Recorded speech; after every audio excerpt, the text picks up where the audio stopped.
అందరికీ నమస్కారం. శ్రీ గురుభ్యో నమః. దత్తాత్రేయ సమారంభం స్వప్రకాశానంద మధ్యమాం అమృతానంద పర్యంతం వందే శ్రీ గురు పరంపర. శ్రీ గురుభ్యో నమః. మనం అందరం మనకి ఏ పేరు వచ్చినా సరే చూడండి, చైత్ర మాసం, వైశాఖ మాసం, జ్యేష్ఠ మాసం, ఇలా పేర్లు ఎందుకు వచ్చాయి అని అంటే అసలు ఈ మాసం పేరు ఎలా వచ్చింది అని అనుకున్నప్పుడు ఇది వైశాఖం. సపోజు విశాఖ అనే నక్షత్రం చంద్రుడితో, ఎందుకంటే మనకి 27 నక్షత్రాలని, ఆ 27 నక్షత్రాలు చంద్రుడి యొక్క భార్యలని, ఫస్ట్ పుట్టిన సతీదేవిని శివుడికి ఇచ్చి దక్షుడు పెళ్లి చేశాడని ఇవన్నీ మనం చెప్పుకుంటున్నాం. ఆ విశాఖ నక్షత్రంతో చంద్రుడు ఉండే మాసాన్నే వైశాఖ మాసము అని పిలుస్తారు. ఈ వైశాఖము అన్నదానికి ఎంతో గొప్ప మాసంట. అందుకనే చూడండి, దేవుడు పెళ్ళిళ్ళు ఏవైనా సరే ప్రతి గుళ్ళోనూ కళ్యాణం ఈ మాసంలోనే అవుతూ ఉంటుంది. దానికి కారణం ఏమిటి అంటే ఇప్పుడు ఏం చేసినా సరే మోక్ష మాసము, మోక్షం వస్తుందిట. దానికి ఉదాహరణ మీకు ఆల్రెడీ తెలుసు, పౌర్ణమి రోజు బుద్ధుడికి మోక్షం వచ్చింది. ఇది ఎందుకు అని అంటే ఈ పౌర్ణమి అన్న తిథికి చాలా దాన్ని అందుకే మహావైశాఖి. ఆ మహావైశాఖి అనడానికి కారణం ఏమిటి అంటే ఆ రోజు ఏం చేసినా సరే గొప్ప ఫలితం వస్తుంది. ఎందుకంటే ఈ మాసమే మోక్ష మాసం.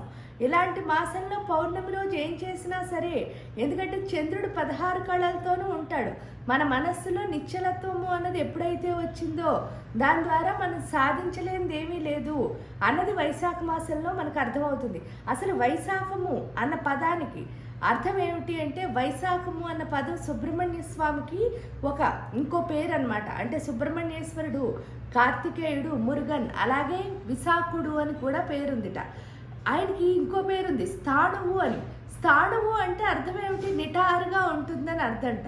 అంటే బోడైపోయిన దాంట్లో కూడా నిటారుగా ఎవరైతే నుంచి ఉంటారో ఆయనే సుబ్రహ్మణ్య స్వామి. ఇంకా వైశాఖము అంటే అర్థం ఏమిటి అంటే శాఖల్లేని చెట్టు. శాఖల్లేని చెట్టు పువ్వు పూస్తుంది. ఇప్పుడు శాఖల్లేని చెట్టు పువ్వు పూయడం ఏమిటండి అంటే, శాఖము అంటే ఏంటంటే కొమ్మలు లేకుండా పువ్వు పూసే చెట్టు ఏంటి అంటే మల్లెతీగ, జాజి తీగ. వీటిని ఎప్పుడైతే చూస్తున్నారో ఇవి తీగలు, వీటికి కొమ్మలు ఉండవు.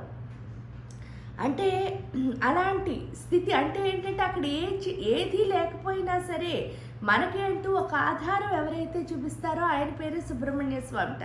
అందుకని చెప్పేసి ఈ మాసంలో కనుక ఆయనకు ఆరాధన ఎక్కువ చేస్తే ఏమవుతుంది అంటే తప్పకుండా మోక్షం కోరుకునే వాళ్ళకి మోక్షం వస్తుంది. మోక్షం అంటే కూడా ఏంటి అంటే మనకు ఆనందం రావడమే కదా.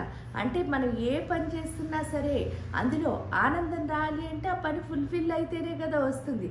అది ఎవరైతే ఇస్తారో ఆయన పేరే సుబ్రహ్మణ్య స్వామి. అందుకని ఈ మాసంలో ఏం చేసినా సరే ఏమవుతుంది అంటే చక్కగా హ్యాపీనెస్ అన్నది వస్తుందిట. కాబట్టి సుబ్రహ్మణ్య స్వామి ఆరాధన చేసి అందరూ హాయిగా ఆనందంగా ఉండాలని కోరుకుంటూ అందరికీ నమస్కారం. శ్రీ గురుభ్యో నమః.